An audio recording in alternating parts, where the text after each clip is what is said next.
The morning sun streamed through the reinforced windows of the New Mexico Research Station, casting long shadows across Dr. Sarah Chen's meticulously organized laboratory.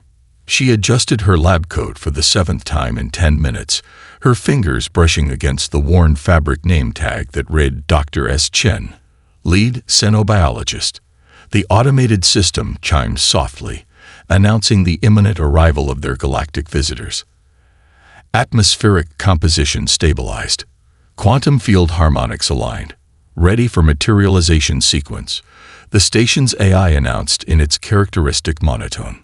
Sarah took a deep breath, reminding herself that she'd prepared for this moment throughout her entire career. The first official diplomatic delegation from the Galactic Conquerors wasn't just visiting Earth, they had specifically requested her facility for their preliminary wildlife survey. The air in the center of the room began to shimmer, like heat waves rising from sun-baked asphalt.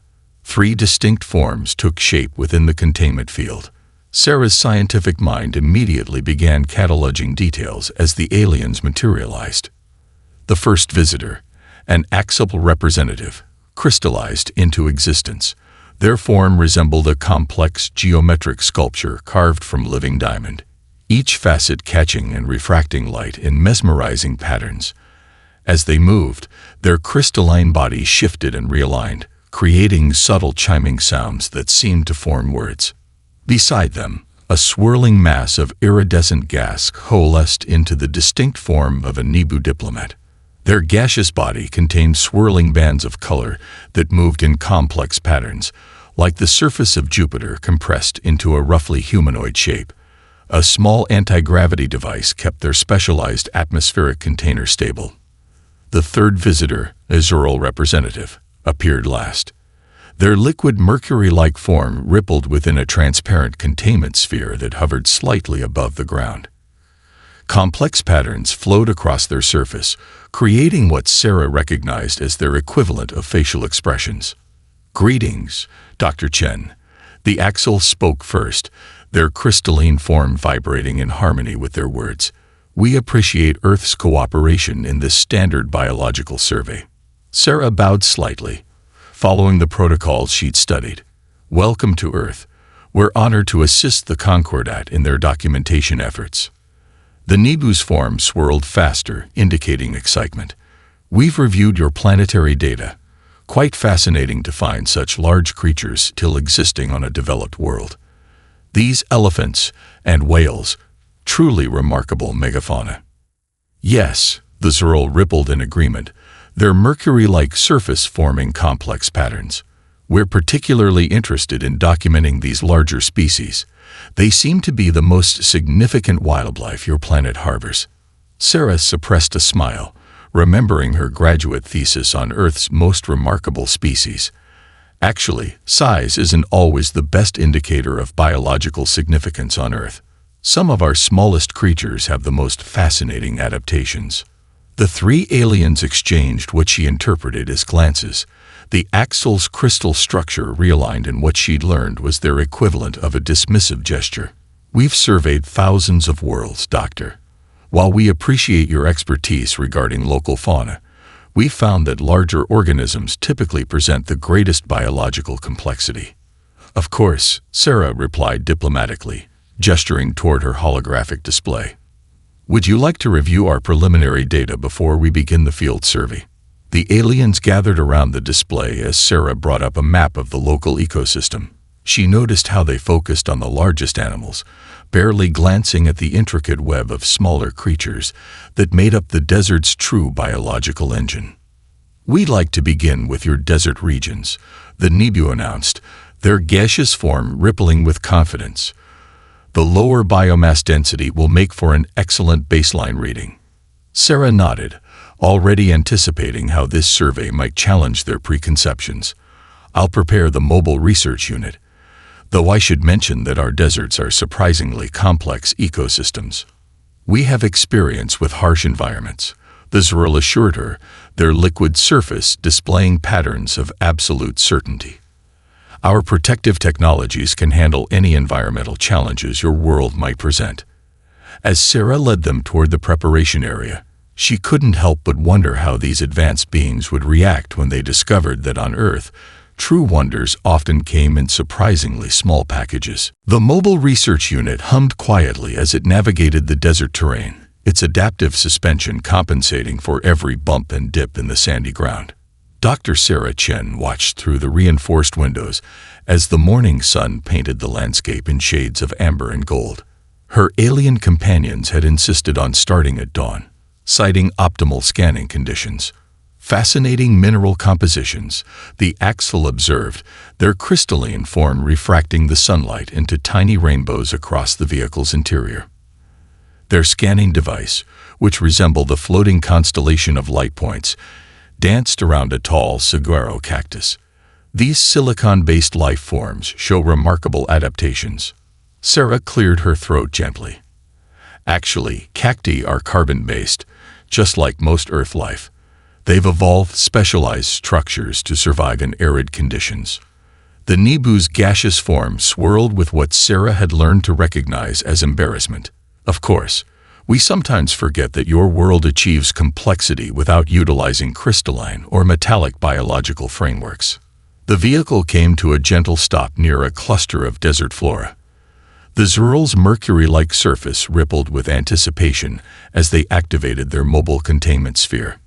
Shall we begin our ground survey? Our protective fields are fully charged. Sarah nodded, gathering her research tablet and field equipment. As the group descended from the vehicle, she noticed a desert hare darting between the creosote bushes. The aliens immediately focused their attention on it, their various scanning devices humming and pulsing. Remarkable speed for a creature of that mass, the Axel noted, their crystalline surface vibrating with excitement. We should document its locomotion patterns. Sarah followed behind as they pursued their analysis, noticing the subtle signs of desert life they were missing. A western diamondback rattlesnake lay coiled in the shade of a rock, watching them pass. A colony of harvester ants worked diligently to expand their underground network. Above, a red-tailed hawk circled lazily, riding the thermal currents. Look at this primitive defense mechanism, the Nibu called out, their gaseous form expanding with interest as they examined a barrel cactus. Simple physical deterrence against predation. The Zerl moved closer, their containment sphere hovering inches above the sandy ground. Indeed, though effective enough for this environment's limited challenges, I suppose. Sarah suppressed a smile as she noticed a pack rat's midden nearby, its collection of bones, shells, and plant matter telling stories of the desert's complex food web. You might be surprised by the challenges our desert species face. Every adaptation here has been refined over millions of years of survival. The aliens continued their survey, meticulously documenting each cactus, shrub, and visible animal, while seemingly oblivious to the wealth of life teeming just beneath the surface. Their sophisticated equipment beeped and whirred, collecting data that Sarah suspected told only half the story. We've surveyed 17 distinct plant species and documented 3 different vertebrate life forms, the Axel announced proudly, their crystalline structure gleaming in the intensifying sunlight. Quite productive for such an austere environment. Sarah knelt down, brushing away a thin layer of sand to reveal a complex network of beetle tracks. There's much more to see if you look closer. Desert ecosystems have some of Earth's most fascinating examples of evolutionary adaptation and survival strategies. The Nibu's form condensed slightly, a gesture Sarah had learned indicated polite skepticism. We appreciate your enthusiasm, Dr. Chen, but we've studied life forms across thousands of worlds. Simple environmental pressures like heat and water scarcity tend to produce relatively straightforward adaptations. A shadow passed overhead as a turkey vulture joined the red-tailed hawk in their aerial patrol. The Zerl's surface rippled with interest as they tracked the bird's movement. Now those are more intriguing specimens. Perhaps we should focus our attention on the larger vertebrates. Sarah noticed movement near a creosote bush, a flash of metallic blue that made her heart race with anticipation. She knew what it might be, and if she was right, her alien companions were about to discover just how simple Earth's desert adaptations could be. "Actually," she said, trying to keep her voice neutral, "I think you might find something very interesting over here." The desert air shimmered with heat as Dr. Sarah Chen led her alien companions toward the creosote bush. Their scanning devices hummed with increasing frequency, detecting the movement that had caught her attention. The metallic blue flash darted past again, causing the axle's crystalline surface to refract light in startled patterns. "Just a small flying invertebrate," the Nibu observed, their gaseous form condensing dismissively. "Perhaps we should return to documenting the larger fauna." Sarah held up her hand for silence, her eyes fixed on the bush. "Watch carefully. There's something special about to happen here." The aliens clustered behind their protective fields as a tarantula hawk wasp emerged into full view. Its wings caught the sunlight, turning iridescent blue-black as it hovered with precise control. The Zerul's mercury-like surface rippled with mild interest at the creature's metallic coloration. "Interesting pigmentation," the axle noted clinically, though hardly remarkable compared to. Their words cut off as the wasp suddenly dove toward the ground. From beneath a small rock outcropping, a tarantula emerged, its legs spanned nearly 3 times the size of the wasp. The alien scanning devices began emitting urgent signals as they recorded the encounter. "Fascinating," the Zerul whispered, their liquid surface forming complex patterns of excitement. "The smaller creature appears to be retreating from the larger predator." Sarah smiled slightly. "Just watch." The wasp circled the tarantula with deliberate precision, its movements a deadly dance of evolution. The spider reared up in a defensive posture, but the wasp had performed this ballet countless times before.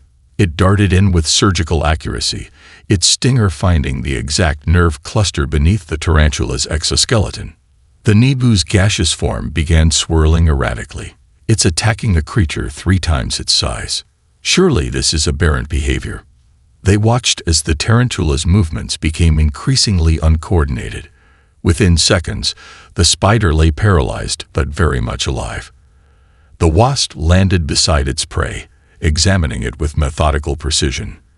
"The venom appears to be a precise neurotoxin," the axle observed, their crystalline surface developing tiny stress fractures. "But why hasn't it killed its prey?" The Zerul's surface churned with growing unease. "Surely it will consume it now."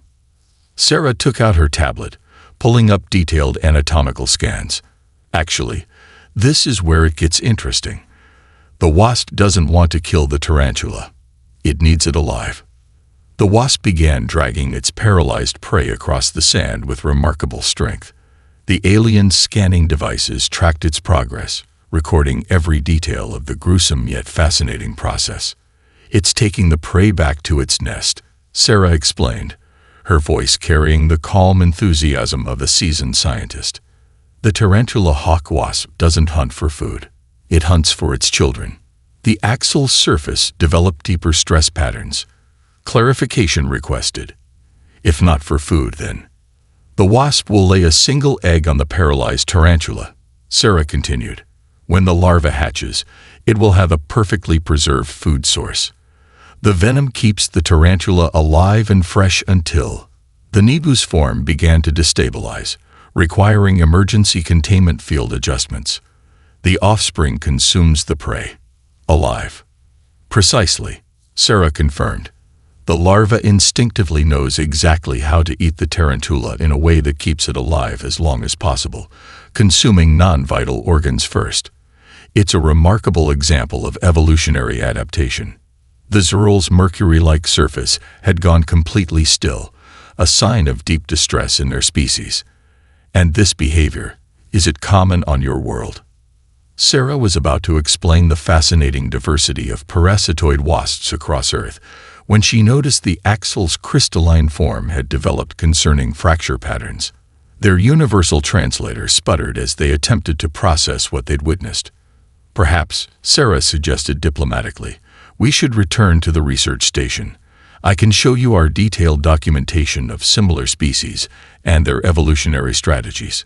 The aliens retreated to the mobile unit with unusual haste, their various forms displaying clear signs of distress. As they departed, Sarah noticed the Wasp had successfully dragged its prey into a small burrow.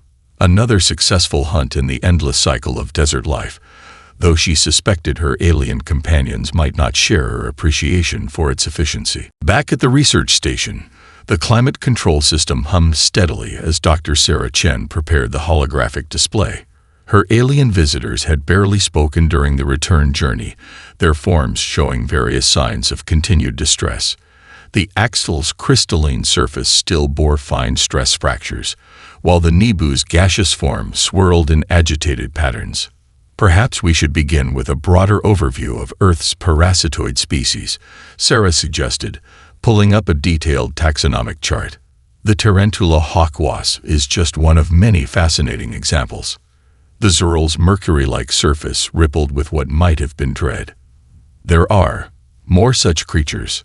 Oh, yes, Sarah responded enthusiastically, expanding the holographic display. We've documented over 100,000 species of parasitoid wasps alone.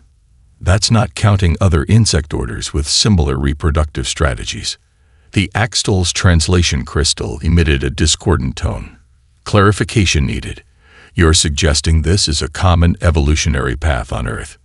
Sarah navigated through the database, bringing up detailed anatomical scans. Absolutely. Take the jewel wasp, for instance. It has evolved the ability to precisely control cockroach behavior by performing what amounts to microsurgery on the brain. 2 stings, one to paralyze the front legs, another to inject venom directly into specific neural clusters. The Nibu's containment field crackled as their form became increasingly unstable. They perform neural manipulation. The precision is remarkable. Sarah continued, zooming in on the neural mapping. The wasp transforms the cockroach into a compliant host for its offspring. The roach actually follows the wasp back to its nest. Where? Enough about that specimen, the Zurl interrupted, their surface forming chaotic patterns. Surely these are isolated examples. Sarah shook her head, bringing up new displays. Actually, parasitoid wasps have evolved to target practically every insect species on Earth. Some are so specialized they can only reproduce using a single specific host species. The fig wasp, for example. The Axel's crystalline structure emitted a high-pitched resonance of distress. These creatures are allowed to exist. They haven't been designated as biological hazards. Quite the opposite, Sarah explained, pulling up agricultural data. Many species are considered beneficial insects. We actually cultivate and deploy them for pest control and agriculture. The 3 aliens drew closer together, their protective fields overlapping. The Nibu's form had compressed to half its normal volume, a clear sign of agitation. You intentionally breed these creatures. The Zurl's surface had taken on a matte appearance, losing its usual metallic sheen. Sarah nodded, bringing up footage from her previous research.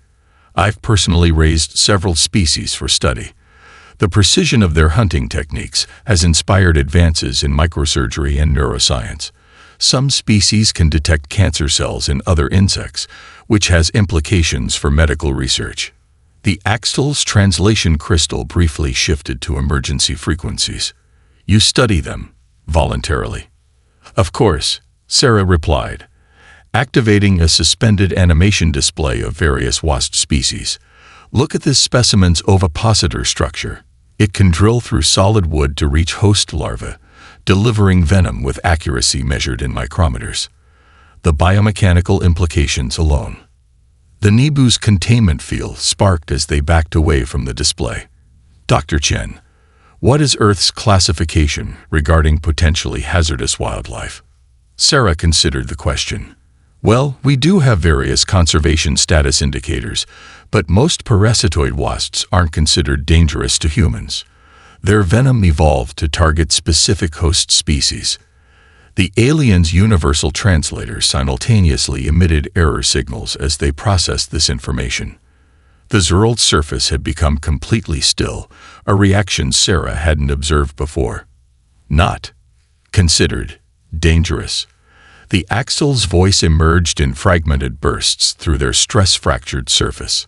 Sarah reached for another data crystal, her eyes bright with academic enthusiasm. Would you like to see our research on other parasitoid orders? The tachinid flies have developed some particularly innovative strategies, and don't get me started on the ichneumon wasps. Their ovipositors can extend up to 4 inches to reach. She paused, noticing that her audience's various forms had begun displaying signs of what their species profiles had labeled as extreme psychological distress. The research station's database hummed to life as Dr. Sarah Chen accessed the Global Biodiversity Archives. Her alien visitors had insisted on conducting a comprehensive survey of Earth's parasitoid species, though their demeanor suggested they were already regretting this decision. The Nibu's gaseous form had compressed to 1/3 of its original volume, while the axle's crystalline surface now resembled shattered safety glass. Let's start with something simple, Sarah suggested, bringing up a holographic display of a butterfly. The Glyptopantyl's wasp has a particularly interesting relationship with. That appears harmless enough. The Zeril interrupted, their mercury-like surface showing the first signs of relief since the morning's encounter. Sarah continued with professional enthusiasm. Oh, the butterfly isn't the wasp. The wasp injects its eggs into caterpillars. The larvae then take control of the host's nervous system, forcing it to serve as their bodyguard while they pupate. The axle's translation crystal emitted a burst of electromagnetic interference, control of neural functions. Again, quite common among parasitoid species, Sarah confirmed, expanding the display to show a global distribution map. We've documented similar behavior modifications across multiple families. The emerald cockroach wasp we discussed earlier is just one example. Some fungi and parasites have evolved similar capabilities.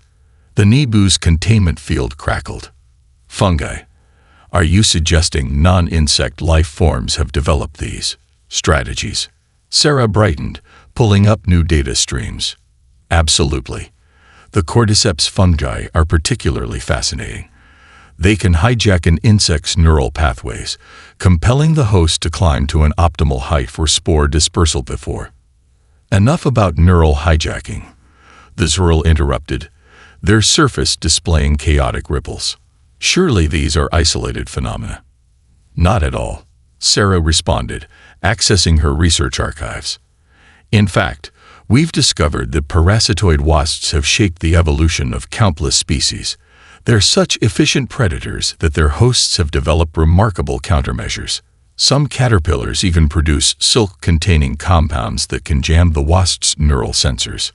The axle's stress fractures deepened. The prey evolved chemical warfare. Exactly. Sarah expanded the display to show molecular structures. This has led to an evolutionary arms race, pushing both predator and prey to develop increasingly sophisticated strategies. Some wasps can even detect their host's chemical defenses and adjust their venom composition in real time. The Nibu's form began emitting distress wavelengths visible to the human eye. Do your young know of these creatures? Sarah nodded, bringing up an educational database. We often use them in biology classes. They're excellent examples of coevolution and specialized adaptation. I remember keeping an observation hive in my classroom when I taught at the university. The students were fascinated by. You expose learning minds to these organisms. The Zeril's surface had lost all semblance of pattern, becoming a churning mass of liquid metal. Of course, Sarah replied, pulling up several lesson plans. They're also popular subjects for science fair projects. Last year, one of my students conducted a brilliant study on host selection behaviors in parasitoid. The axle's crystal matrix emitted an audible crack. Your educational system encourages direct observation of these life forms.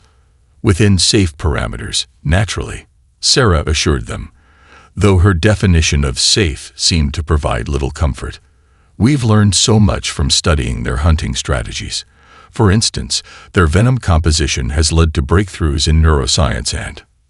Dr. Chen, the Nibu interrupted, their gaseous form now barely visible within the containment field. Would you say these creatures are representative of Earth's evolutionary trends? Sarah considered this thoughtfully. They're certainly a successful strategy. Though if you're interested in complex predator-prey relationships, we should discuss the marine cone snails. Their venom cocktails are even more sophisticated, containing dozens of compounds that can. She paused as the universal translator simultaneously emitted emergency shutdown signals. The aliens' various forms had begun displaying what their behavioral guides identified as symptoms of extreme existential crisis. The conference room's environmental controls struggled to maintain stability as the alien representatives engaged in what their species considered an emergency classification debate. Dr. Sarah Chen sat quietly, watching as her visitors attempted to process everything they'd learned about Earth's parasitoid species. The Axel's crystalline form had developed so many stress fractures that they required a supplementary containment field. The standard classification protocols are clearly insufficient, the Nibu declared, their gaseous form swirling in agitated patterns. No other surveyed world has produced evolutionary paths of this nature. The Zerul's mercury-like surface formed complex equations as they analyzed the data. Perhaps we should create a new category.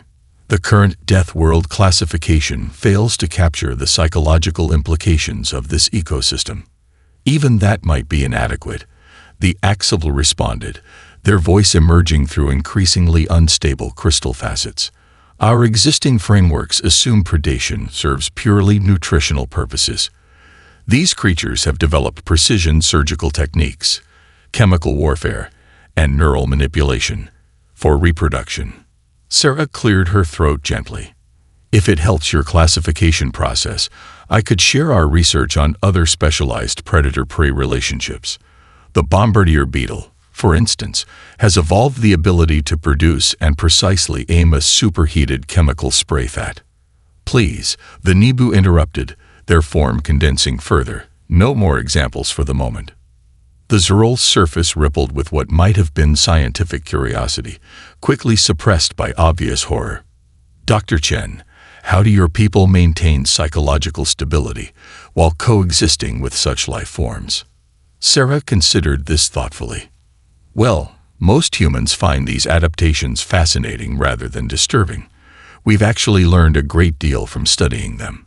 The precision of parasitoid wasp venom has inspired new approaches to pest control and medical treatments. The Axtel's translation crystal emitted a burst of dissonant frequencies. You derive medical knowledge from these creatures. Absolutely, Sarah responded, activating her tablet to display research papers. Their venom compounds have applications in neuroscience, pain management, and even targeted drug delivery. Some species can recognize subtle chemical signatures that indicate enough. The Nibu's containment field sparked as their form temporarily destabilized. We need to discuss the implications of a species that evolved alongside such organisms and views them as research opportunities. The aliens huddled together, their universal translators switching to encrypted frequencies as they engaged in private discussion. Sarah caught fragments of their debate as their agitation caused occasional translation glitches. Clearly demonstrates unprecedented environmental adaptation. Psychological profile implications are concerning. They study these creatures voluntarily. What other evolutionary pressures have shaped their development? The Zerul finally turned back to Sarah, their surface displaying formal diplomatic patterns. Dr. Chen, would you say these parasitoid species have influenced human evolutionary development? That's an interesting question, Sarah replied, her eyes lighting up with academic enthusiasm. While humans aren't direct hosts for parasitoid wasps, our species evolved in an environment where such complex predator-prey relationships were common. Some researchers suggest this might have contributed to our problem-solving capabilities and tool use.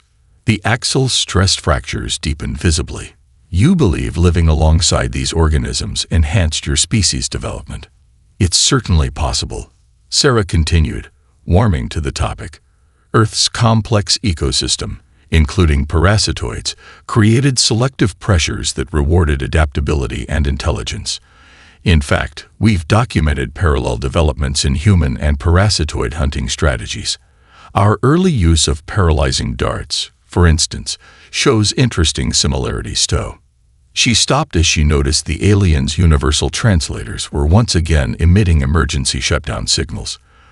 The Nibu had compressed to their smallest observed volume, while the Zural's surface had become completely smooth, a sign she'd learned indicated severe cognitive distress.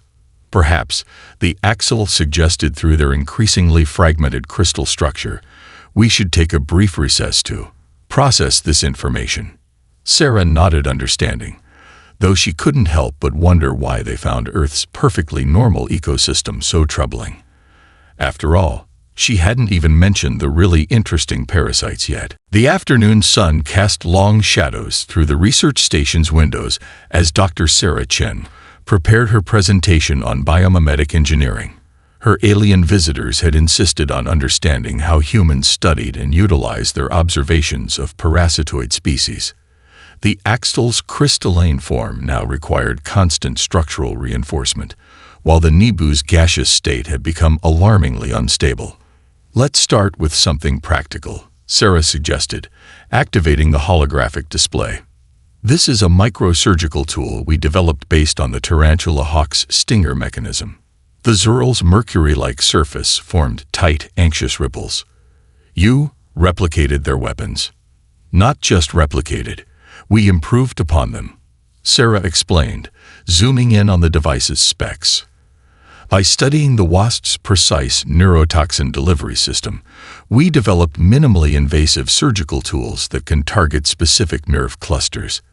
The applications in pain management alone are revolutionary. The Axtel's translation crystal emitted a low-frequency whine. Your species deliberately studied their attack methods. Of course, Sarah continued, switching to a new display. We've learned so much from their hunting strategies. Look at this military stealth technology. It's based on how parasitoid wasps mask their chemical signatures to approach their prey undetected. The Nibu's form began to pulse erratically. You adapted their predatory techniques for your own use. Sarah nodded enthusiastically, pulling up more research data. We've even developed nanoscale delivery systems based on how their larvae systematically consume their hosts, the precision with which they preserve vital organs while. Enough about the larva. The Zural's surface churned violently. Surely these are isolated research projects. Not at all, Sarah replied, accessing the global research database. There are entire institutes dedicated to studying parasitoid species. My colleagues in Brazil just published fascinating work on how social wasps coordinate their hunting strategies. The implications for swarm robotics are. The Axtel's crystal matrix emitted an audible crack. Your entire scientific community studies these creatures. It's a growing field, Sarah confirmed, bringing up a map of research centers. We're discovering new applications all the time. Some species can detect cancer cells in their hosts. Others have venom compounds that might help treat neurological disorders. We've even started exploring how they modify host behavior for potential therapeutic applications. The Nibu's containment field flickered as their form dispersed and reformed rapidly. You seek to replicate their neural control capabilities. Well, not exactly replicate, Sarah clarified, pulling up molecular diagrams. We're more interested in understanding the mechanisms. For instance, this protein complex from jewel wasp venom has fascinating implications for treating certain behavioral disorders, and the way some species can manipulate host immune responses might help us develop new approaches to. Dr. Chen, the Zural interrupted, their surface now completely devoid of its usual patterns. Are you suggesting that humans find these creatures inspirational? Sarah beamed. Absolutely. Their evolution has produced solutions to problems we're only beginning to understand. Did you know some species can perform complex surgery without any formal central nervous system? They're basically operating on pure instinct, yet they can locate and precisely manipulate specific neural clusters that we've only recently mapped with our most advanced technology.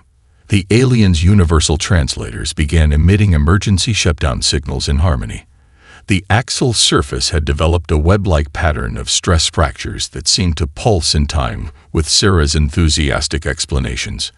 And that's just the beginning, she continued, pulling up her research schedule. Next month, I'm leading an expedition to study bullet ants in the Amazon. Their venom chemistry is fascinating.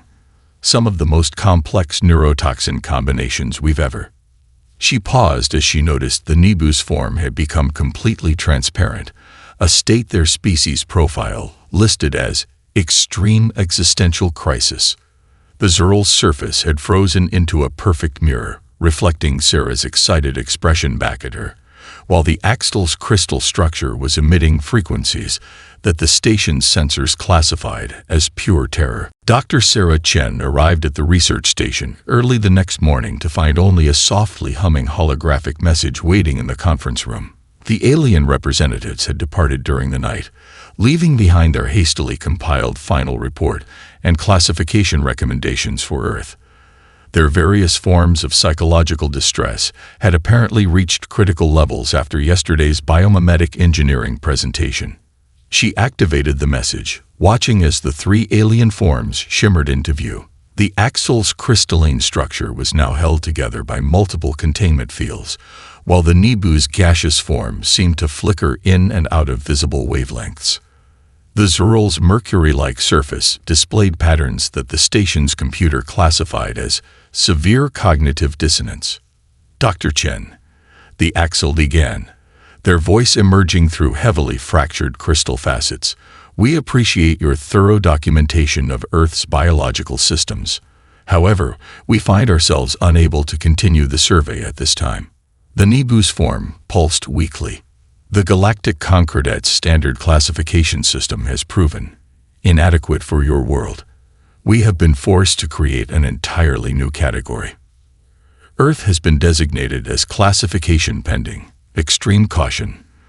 The Zerl announced, their surface rippling with residual trauma. We recommend maintaining a minimum safe distance of 50 light-years from your solar system. Sarah accessed the attached report, scanning through their detailed observations.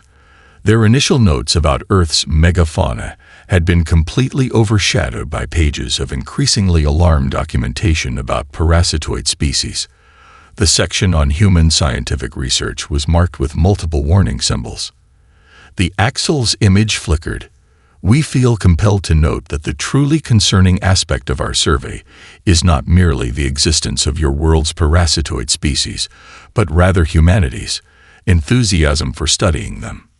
Your species' ability to not only survive alongside such organisms, but to actively seek understanding of their methods, suggests capabilities that exceed our current evaluation frameworks. The Nebu added, their form barely visible now. The Zerl's surface formed one final pattern of diplomatic formality. We wish you continued success in your research endeavors, Dr. Chen. From a safe distance, a very safe distance. The message ended, leaving Sarah alone with the full report.